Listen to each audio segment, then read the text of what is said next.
ఇప్పుడు Commonwealth games మనకి చంద్రబాబు గారు ఒలింపిక్స్ నిర్వహించాలన్నటువంటి ఆలోచన ఉంది. అయితే ఒలింపిక్స్ నిర్వహించాలన్నా, ఈ కామన్‌వెల్త్ గేమ్స్ నిర్వహించాలన్నా ఇవన్నిటికి గూడా ముందుగానే బిడ్డెయ్యాలి. రాబోయే 5 ఏళ్లకి నెక్స్ట్ టర్మ్, ఆ తర్వాత టర్మ్ గూడా బిడ్డెయ్యాలి. ప్రస్తుతం కామన్‌వెల్త్ గేమ్స్‌కి సంబంధించి భారతదేశానికే అవకాశం లభించొచ్చు 2030లో. 2030లో కామన్‌వెల్త్ గేమ్స్ ఇండియాలో నిర్వహిస్తామని మనం ఆల్రెడీ టెండర్ వేసాం. ఇది ప్రస్తుతం ఇలా టెండర్లు వేసిన దేశాల్లో భారతదేశమే నెంబర్ 1గా ఉందట. అహ్మదాబాద్‌లో ఇవి నిర్వహించడానికి ఓకే అన్నటువంటి దిశగా అడుగులు పడుతున్నాయి.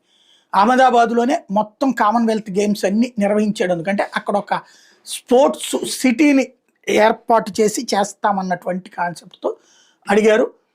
దానికి సిద్ధమవుతుంది అన్నటువంటిది. వాస్తవంగా కాస్త తెలివైనోళ్ళైతే భారతదేశంలోని వివిధ రాష్ట్రాల పేర్లు చెప్తే ఈవెన్